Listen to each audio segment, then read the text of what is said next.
सबसे बड़ा केवल इस दुनिया में अगर कोई है तो वो सनातन है, और सनातन के बाद कोई नहीं है। अगर सनातन बड़ा ना होता, अगर इस्लाम बड़ा होता, तो भारत में बहने वाली प्रत्येक नदी का नाम किसी ना किसी अरबी के ऊपर रखा होता। सबसे पहले जो आए हैं, क्या नाम? आदम। कम से कम एक महासागर को तो बोल देते आदम सागर। अरे एक समुंदर पे भी आदम का नाम ना लिख सके तुम, और तुम कहते हो इस देश में सबसे बड़ा अल्लाह है और अल्लाह ओम के सब बराबर है। तुम्हारी कहाँ मानसिकता जा रही है? अगर तुम्हारा अल्लाह इतना ही बड़ा है तो पाकिस्तान के रहने वाले उन लोगों को आटा ही पहुंचवा दो। उस पाकिस्तान में रह रहे लोगों को अल्लाह के नाम पर भीख दिलवाओ। जो तुम भारत की धरती पर रह के अल्लाह के नाम पे भीख मांगते हो, तो कहो उसी अल्लाह से कि पाकिस्तान को भीख दे दो। अरे हम विश्व का कल्याण करने वाले हैं, और तुम लोग हमें एक अधूरा ज्ञान देके शिक्षा दे रहे हो। नहीं, अब ये शिक्षाएं नहीं बर्दाश्त की जाएंगी। कतई भी जवाब देंगे, भयंकर देंगे, प्रचंड देंगे, और भारत हिंदू राष्ट्र गद्दारों की छाती पे पैर रख के बनेगा। जिसके बाप में दम हो बना ले। नमस्कार, मैं हूं केशव मालान।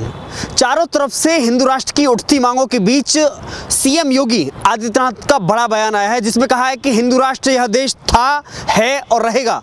और उससे भी बड़ा एक बयान उन्होंने पाकिस्तान को लेकर के दिया है कि पाकिस्तान के पास केवल भारत में विलय होने के अलावा कोई रास्ता नहीं है, कोई दूसरा चारा नहीं है। आज इसी खास मुद्दे पर बातचीत करने के लिए हमारे साथ मौजूद हैं हिंदू राष्ट्र नवनिर्माण सेना के राष्ट्रीय अध्यक्ष अमित राठौर जी। सर, बहुत बहुत स्वागत है आपका। आज वजह क्या है कि चारों तरफ से सोशल मीडिया हो, फेसबुक हो, यूट्यूब हो, या फिर धरातल पर कोई भी मंच हो, सब जगह से एक ही आवाज़ क्यों आ रही है कि हमें हिंदू राष्ट्र चाहिए? देखिए, ये आनी भी चाहिए आवाज़, क्योंकि हमारे साथ में ना जिस तरीके की साजिश 1947 से चली आई है, और उस 47 की साजिश के अनुसार हम लोगों को सेकुलर बनाया। आप समझ रहे हैं, सेकुलर जी। और जब हम सेकुलर बन गए, तो मैं हिंदुस्तान की सरकारों से पूछना चाहता हूं, क्या हिंदुस्तान की सरकारों ने ये विशेष मजहब पंथ के जो लोग थे, इनको सेकुलर बना पाया? नहीं बना पाया। क्यों? आपने सुना होगा, मंदिरों के अंदर रघुपति राघव राजा राम, ठीक है, और उसके बाद विशेष कानूनों को मुस्लिम समाजों के लिए बनाते रहे। लेकिन जो हमारी पीढ़ी के लिए ज़रूरी था, जो हमारी पीढ़ी की विरासत के लिए था, क्या था? विरासत में हिंदू राष्ट्र देना, जिस पे आने वाली पीढ़ी गर्व कर सके, वो कार्य किसी ने नहीं आज तक कर पाया। आज भारत ने एक लंबी छलांग लगाने की तैयारी कर ली है। माननीय प्रधानमंत्री जी ने भी साफ संदेश दे दिया है कि भारत विश्व में एक लंबी छलांग लगाएगा। क्यों? विश्व गुरु तो केवल अखंड हिंदू राष्ट्र के साथ ही आगे बढ़ा जाएगा। केवल सेकुलरता के साथ में भारत आगे नहीं बढ़ सकता है। भारत बढ़ेगा केवल तो एकमात्र हिंदू राष्ट्र के संकल्प के साथ। इन लोगों ने लगातार अपनी सुविधाओं के लिए बहुत ऐसे कुकर्म किए, जिन्हें देख देख के हम लोगों के आंखों से खून बहता था।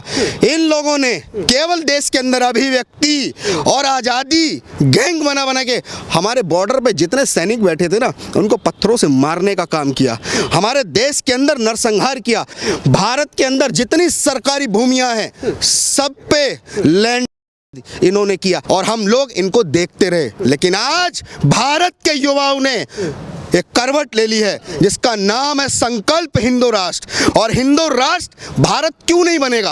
आप बताइए, क्यों नहीं बनेगा? क्या ये हमारे पीढ़ी का अधिकार नहीं? आज हम लोग अपने बच्चों को घर, मकान, रोटी, कपड़ा देने के लिए दिन रात मेहनत कर रहे हैं। कल ही वैलेंटाइन डे के दिन एक बेटी की हत्या करके फिर दोबारा श्रद्धा पार्ट 2 बनाया गया। क्यों? आज अगर हम इस पे बोलें तो ये लोग कहते हैं कि हिंदू मुस्लिम कर रहे हैं। अरे हिंदू मुस्लिम करने वालों, जब तुम लोग हिंदुओं के अंदर जातियों पर राजनीति करते हो, तो क्या ये मिठास का काम है? तुम भारत के अंदर हिंदुओं को ठाकुर, पंडित, बनिया और दलित कहकर संबोधित करते हो। तुमको शर्म नहीं आती है? तुम रामचरितमानस को जला के दिखा दो। हम सेकुलर होके तुमको 2 शब्द कहें तो तुम कहोगी कि उग्र हो गए।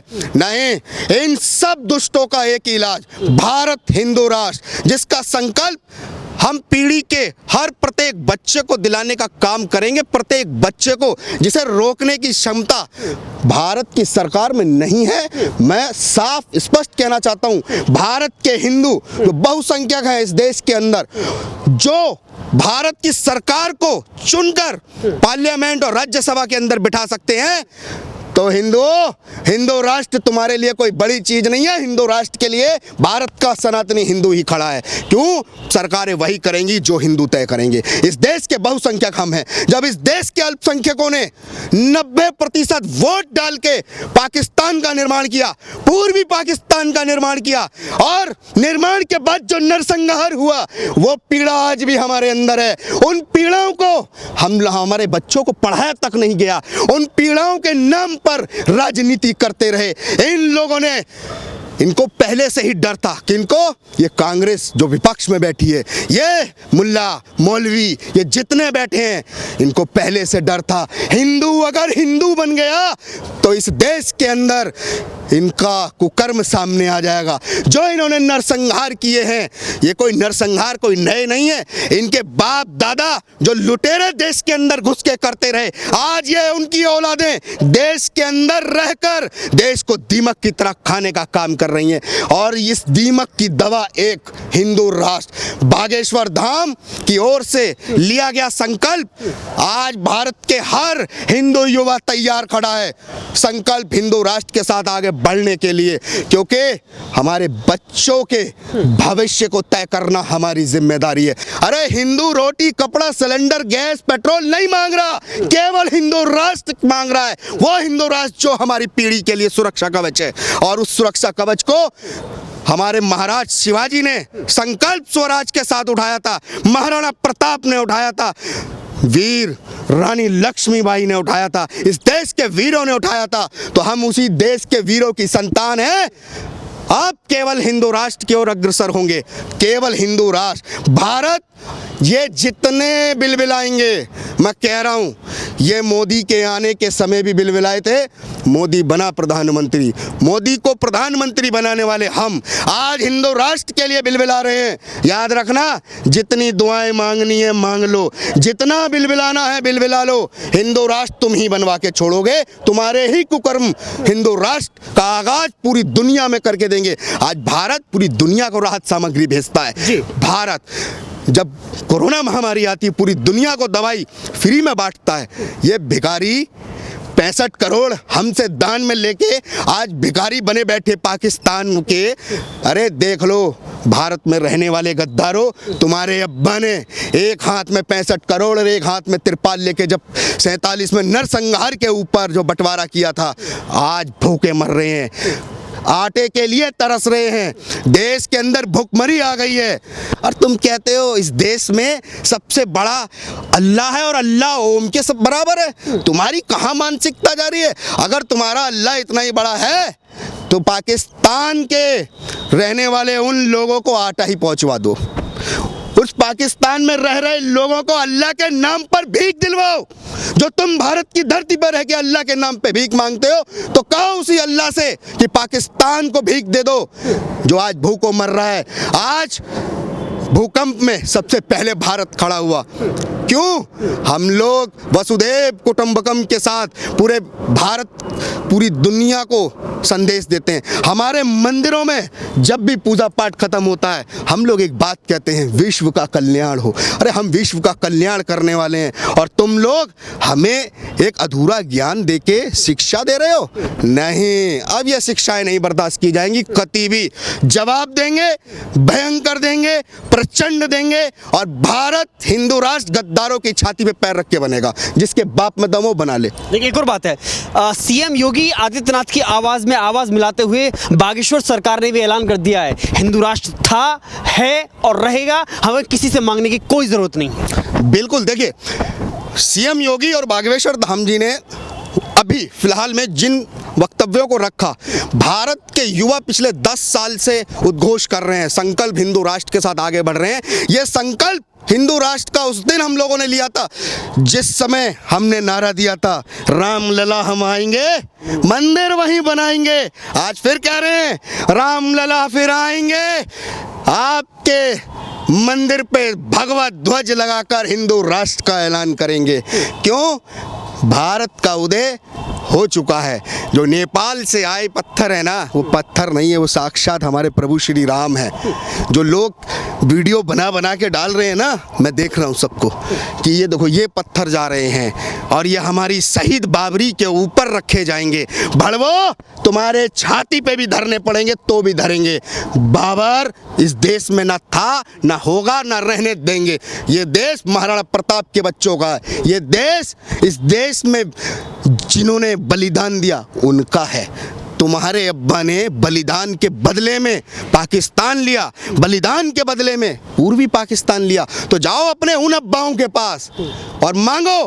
भारत के अंदर हम इतने सुख से रह रहे हैं और तुम कटोरा लेके भीख मांग रहे हो। कम से कम ये आविष्कार हमें भी सिखा दो, क्योंकि ये हम जब तक यहाँ जिंदा है ना, ये भीख भी नहीं मांग रहे हैं। क्यों? इनको सरकारी राहत मिल रहा है। अस्पतालों में चले जाओ, सबसे ज़्यादा यही मिलेंगे। इनके अस्पतालों पे जाने पर हमें कोई टेंशन नहीं है, लेकिन जब ये हमारा खाते हैं, हमारे यहाँ रहते हैं, हमको गाली बकते हैं और हमारे बच्चों के साथ में नरसंहार करते हैं, तो आवाज़ तो फिर होगी। क्योंकि अगर देश के अंदर अपनी सनातन संस्कृति के लिए बोलना हिंदू मुस्लिम कहलाता है, तो ऐसा हिंदू मुस्लिम हम बार बार करेंगे। जितना आपको विरोध करना है करो, हम हिंदू मुस्लिम ऐसा करते ही रहेंगे। एक और बात है कि क्या वाकई में वो समय आ गया है कि जब पाकिस्तान का भारत में विलय होने के साथ में ही रोटी मिलने वाली है? अब बिल्कुल, देखिए 65 करोड़ ज़्यादा दिन तो चलते नहीं है। अब भिखारियों ने देश तो मांग लिया था, आज़ादी की लड़ाई के नाम पर, हिस्सेदारी के नाम पर देश मांगा पाकिस्तान। आज हालत है बद से बदतर। और ठीक है, मैं माननीय योगी आदित्यनाथ जी का हृदय से आभार करता हूं कि भारत में विलय ही एकमात्र उसका ऑप्शन है, लेकिन विलय से पहले भगवा धारण करना वो भी प्रथम आवश्यकता है पाकिस्तान के लिए। भगवा धारण करो, स्वयं स्वागत है। देश के अंदर भगवा राज पूरे विश्व में लहराएगा, जिसका नाम है अखंड हिंदू राष्ट्र। सपना है नहीं, हमारा संकल्प है। हम लोग अखंड हिंदू राष्ट्र अपने बच्चों को केवल सपना नहीं दिखा रहे हैं। सुन लो गद्दारों, ये संकल्प है। वही संकल्प है जिस संकल्प के आधार पर हम लोगों ने राम मंदिर का निर्माण शुरू करा। और आने वाले समय में याद रखना, मथुरा, काशी और 30,000 जो मंदिर तुम लोगों ने तोड़े हैं। भाई भाई बोलते हैं ना ये लोग, भाई बोलते तो आ जाओ इन पे बात कर लो, नहीं तो गद्दारों छाती में भगवा हिंदू राष्ट्र के संकल्प साथ सनातन हिंदू राष्ट्र बन के रहेगा भारत। देखिए, बागेश्वर सरकार एक और बात कर रहे हैं। वो कह रहे हैं अगर गजवाए हिंद पर कंट्रोवर्सी नहीं है तो भगवाए हिंद कंट्रोवर्सी कैसे हो सकता है? बिल्कुल सही कहा उन्होंने। देखिए, जब देश के अंदर एक सबसे बड़ा मजाक है कि एक तबके को अल्पसंख्यक कहा जाता है, उस तबके को अल्पसंख्यक कहा जाता है जिसकी आबादी 35% है। हमारी नज़र में अल्पसंख्यक जो है ना, इस देश के जैन हैं। इस देश में मुसलमानों को छोड़ के जितने भी हैं ना, हिंदुओं को छोड़ के, वो सब अल्पसंख्यक हैं। लेकिन ये सबसे बड़ा मजाक है कि देश के अंदर 35% आबादी, मतलब हिंदुस्तान के अंदर हिंदुओं के बाद दूसरी बड़ी आबादी, जो दिन रात बच्चे पैदा करने की खेती के नाम पर गजवाए हिंद का प्रारूप लाने का काम कर रहे हैं। तो सबसे पहले हम एक ही बात कहेंगे कि इनकी फैक्ट्री तो बंद हो गई है जी, और आगे संपूर्ण लॉकडाउन लगेगा इनकी नसबंदी पे। उस पे भी कानून आएगा, समान नागरिकता कानून लाया जाए, जनसंख्या नियंत्रण बनाया जाए और भारत को हिंदू राष्ट्र घोषित किया जाए। भारत का बच्चा बच्चा अपने संतों, ऋषि मुनि और अपनी सनातन संस्कृति के साथ है और रहेगा। जिसको लगता हो कि वो केवल एक किताब को सामने लाके, तो भाई मैं कहता हूं एक बात, आपको अपना धर्म, जो भी आपका मजहब है, उसको बड़ा बताना है ना, तो भाई हमें नहीं बताओगे। अपने घर में बैठो और वहाँ अपने घर में बैठ के अपने परिवार को बताओ, हमें नहीं बताओगे। सबसे बड़ा केवल इस दुनिया में अगर कोई है तो वो सनातन है, और सनातन के बाद कोई नहीं है। अगर सनातन बड़ा ना होता, अगर इस्लाम बड़ा होता, तो भारत में बहने वाली प्रत्येक नदी का नाम किसी ना किसी अरबी के ऊपर रखा होता। भारत में जितने हिमालय पर्वत हैं सारे हिंदू हैं। हिंदू सनातन संस्कृति के साथ, तथ्यों के साथ देवभूमि बनी हुई है। भारत के नीचे जाएंगे आप, हिंद महासागर, प्रशांत महासागर, अरे भैया कोई एक तो बता दो, कौन जिसे बोलते हैं जो धरती पे पहले, सबसे पहले जो आए हैं, क्या नाम? आदम। कम से कम एक महासागर को तो बोल देते, आदम सागर नहीं बोल सकते। क्यों? भारत के अंदर ही नहीं, पूरी दुनिया के अंदर सात समुंदर पार की कहानी भी सुनी होगी कि 7 समुंदर होते हैं। अरे एक समुंदर पे भी आदम का नाम ना लिख सके तुम, है एक पहाड़ पे भी ना लिख सके, और लिखा भी कहाँ, जहाँ पर पहले ही सूखा था। ये तो इनकी किस्मत अच्छी है कि वहाँ तेल निकल आया, वो भी काफिरों ने ढूंढा था। इनके बस की सुई भी बनाना नहीं था बिल्कुल भी। मैं आखिरी सवाल करूंगा, तो लगता है कि अब गजवाए हिंद नहीं भगवाए हिंद होगा। बिल्कुल, देखिए भगवाए हिंद होगा और सरिया आवाज केसरिया होगा। सरिया आवाज केसरिया, क्योंकि केसरिया हम लोगों के लिए केवल ये रंग नहीं है जो एक फिल्म की कंट्रोवर्सी पे केवल रंग रंग कह रहे थे ना। ध्यान रखना, हम लोगों ने तालिबान का तख्ता पलट देखा है, हमने श्रीलंका के अंदर भुखमरी से तख्ता पलट होते देखा है, हमने आज भी लोगों को भूख से तड़पते देखा है। कहाँ? इनके इस्लामिक में और इनके पाकिस्तान में।